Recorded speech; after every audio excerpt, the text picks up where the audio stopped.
Guna mengantisipasi dampak kenaikan harga bahan bakar minyak, Presiden terpilih Jokowi akan memberikan bantuan langsung. Namun pemberian bantuan langsung ini bukan bantuan langsung tunai, melainkan mengalihkan dana subsidi BBM untuk bantuan ke sektor usaha produktif di desa dan perkampungan yang membutuhkan dana. Di antaranya untuk pembelian pupuk atau pembelian bibit ikan untuk nelayan. Saat ini banyak program untuk masyarakat miskin dan pedesaan yang dilakukan oleh kementerian atau lembaga, namun monitoring atau pengawasan program menjadi kurang efektif. Keberadaan badan atau lembaga koordinator dimaksudkan agar program bantuan langsung bisa lebih terorganisir. Berbicaranya adalah mengalihkan subsidi dari BBM kepada usaha-usaha produktif di desa, di kampung, petani, untuk nelayan itu. Subsidinya bisa membangun infrastruktur irigasinya. Misalnya pupuk ya bisa aja diberikan subsidi pupuknya, benih ya diberikan subsidi benihnya, gitu aja. Sementara itu, terkait anggaran program bantuan langsung ini, Joko Widodo mengatakan masih dalam proses kajian.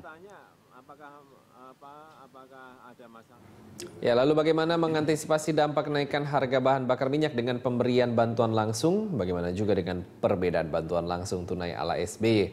Saat ini telah hadir di studio Berita 1 pengamat ekonomi Bapak Ihsanuddin Nursi. Selamat pagi Pak Ihsan, selamat datang di Berita 1. Langsung Pak, bagaimana penilaian Bapak tentang program bantuan langsung dari tim transisi Jokowi JK? Silakan. Yang harus dipersoalkan itu 3 ya. Pertama, pengertian bantuannya. Ya. Karena itu berarti karena dampak. Yang kedua, kepada siapa diberikan. Yang ketiga, menghitung besarannya, gitu ya.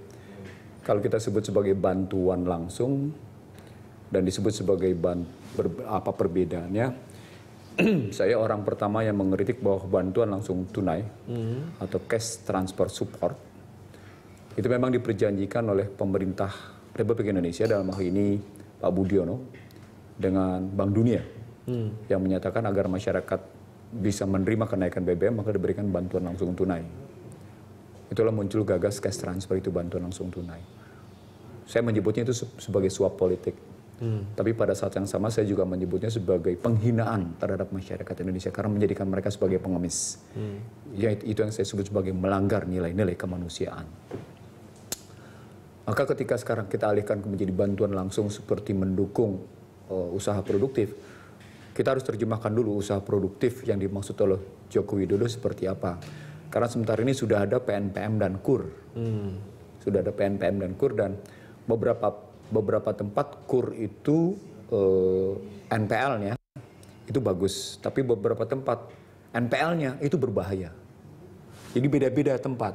Anda bicara NPL KUR di Jawa Timur sama NPL KUR misalnya katakan di Bali beda. Untuk Bali NPL KUR rendah sekali, 0, sekian. Tapi untuk Jawa Timur nanti dulu, gitu posisinya. Juga daerah-daerah lain. Itu artinya tidak bisa kita samaratakan tentang bantuan langsung produktif seperti itu. Artinya kita lihat cerita sukses mana tentang pembantuan langsung tunai. Lalu berikutnya soal klasifikasi miskin, kan tujuannya klasifikasi miskin. Sasarannya ya. Sasarannya adalah mereka yang miskin. Sehingga kita bilang ini kalau terkena akan berdampak begini.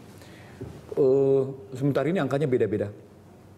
Jamkesmas menyebut angka kemiskinan itu 86,4 juta. Raskin menyebutnya 70 juta. BLSM menyebutnya 62 juta. Anda pakai yang mana? Lalu pemerintah yang sekarang bilang kami sudah konsolidasi angka kemiskinan. Yang Anda maksud konsolidasi batas kemiskinan berapa? Karena begitu masuk batas kemiskinan $1,25 per hari, Anda akan terkena istilah Anda adalah negara yang termasuk negara ekstrim yang menempatkan kemiskinan. Karena ada juga yang $2. Maka tujuan Anda untuk menyediakan bantuan langsung produktif itu, Anda sebenarnya ada di wilayah mana? Nah, ketika kita bicara di situ masuk ke soal ketiga, besarannya. Nah, besarannya soal akhirnya soal inflasi. Nah, ke soal inflasi berbeda dia. Orang miskin yang ada di megapolitan, di metropolitan, di politan, di city, di buffer city, sampai dengan kemudian di buffer village dan village itu, di 7 struktur itu beda-beda inflasinya. Catatan saya antara lain menyebut begini, setiap kenaikan 1.000 sampai dengan 1.500, Anda sudah mengakibatkan inflasi 0,55 sampai 0,6. Dan kemiskinan cenderung Anda injeksi 1,5 2% kenaikannya. Jadi hati-hati dalam menghitung seperti itu. Lalu kalau Anda bilang kami akan mengatasi dengan bantuan produktif seperti itu gitu ya, dengan alasan seperti itu. Pertanyaan besarnya menjadi begini, kenapa langsung bicaranya di akibat? Tanpa melihat dulu struktur sebabnya. Struktur sebabnya adalah kegagalan kita mengelola. Oke, Anda menganggap memang supaya APBN punya ruang fiskal yang cukup. Persoalan besarnya, apakah Anda sudah melakukan restrukturisasi APBN di wilayah belanja? Atau kemudian Anda sudah merestrukturisasi di wilayah pendapatan, di revenue-nya, di spending-nya, di revenue-nya. Kalau kita ambil restrukturisasi pada revenue, maka pertanyaan besarnya sampai seberapa jauh Anda sudah tadi teks di berita satu kelihatan bahwa tingkat kepatuhan pajak masyarakat Indonesia itu masih rendah. Itu teks lainnya. Itu artinya Anda masih punya potensi untuk meningkatkan tax ratio. Pendapatan pajak. Gitu ya.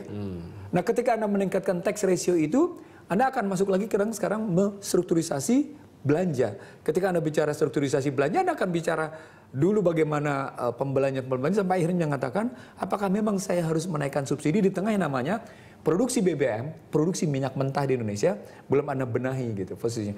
Mungkin ini jalan yang dimaksud oleh Joko Widodo dengan menyatakan memberikan bantuan langsung bersifat produktif sebagai upaya untuk tetap menaikkan harga BBM gitu ya.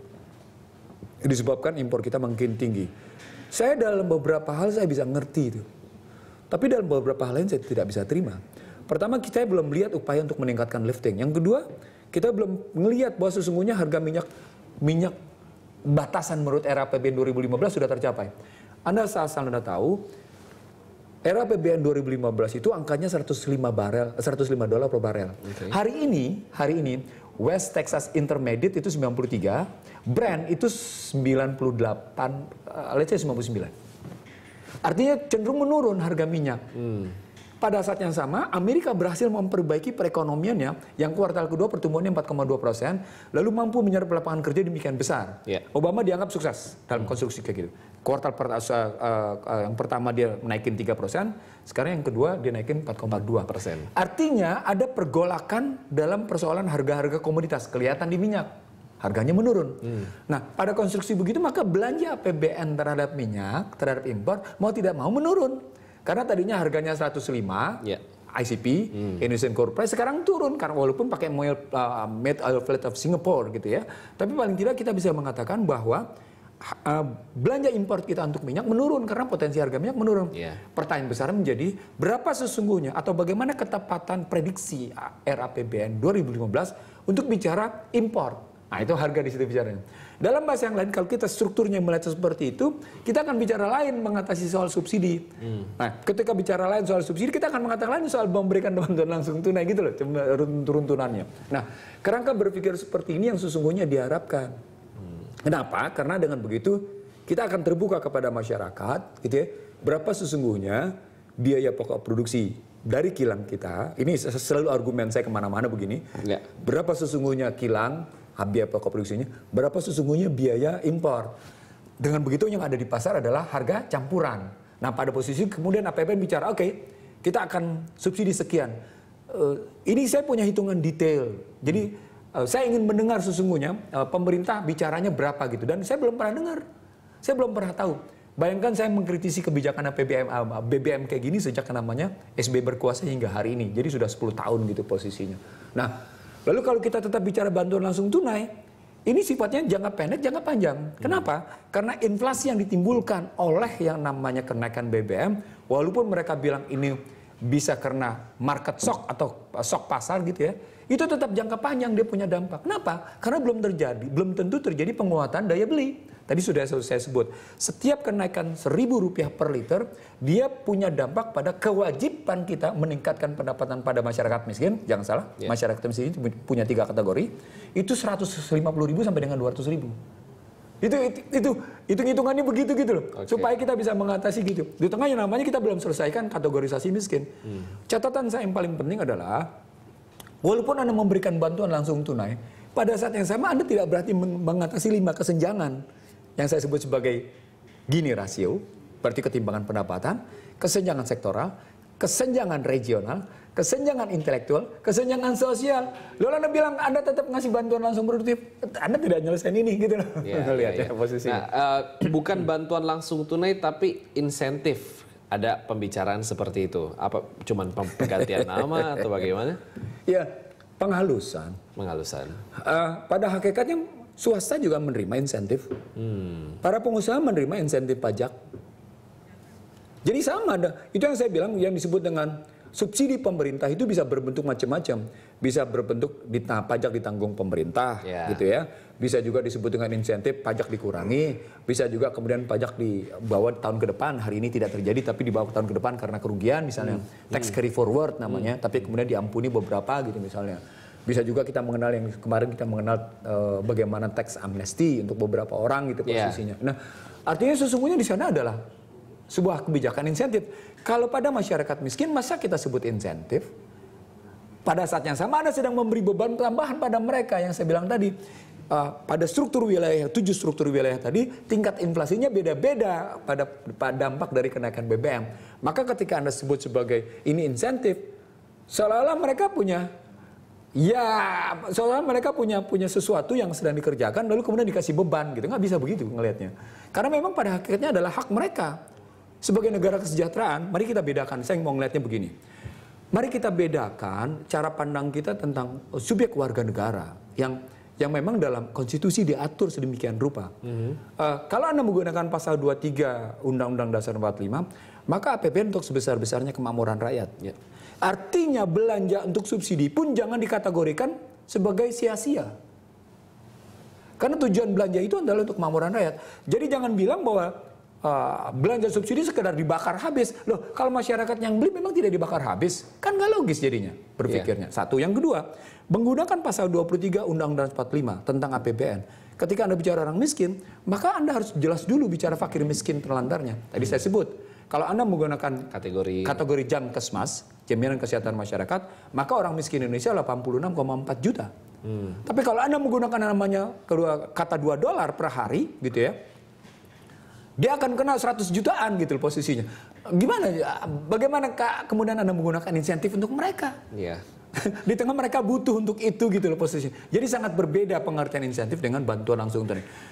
Lalu mereka bilang, oh ya ini kan untuk usaha produktif. Oke, itu artinya begini ketika Anda sebut sebagai insentif. Ini logika. Insentif adalah sesuatu yang sudah ada kekuatan, tetapi kemudian Anda memperkuat lagi, itu insentif. Oke, posisinya. Itu sesuatu yang sudah kuat, sudah kelihatan punya daya minimal, lalu Anda memperkuat lagi. Indonesia tidak, untuk orang miskin yang saya sebut pakai data Jamkesmas 86,4 gitu ya, pakai Raskin 70, pakai BLSM 62, itu berbeda pada mereka. Bantuan kepada Anda dengan bantuan kepada saya akan beda. Insentif pada Anda dengan insentif pada saya sebagai warga negara akan beda. Kenapa? Karena daya beli Anda sama daya beli saya beda.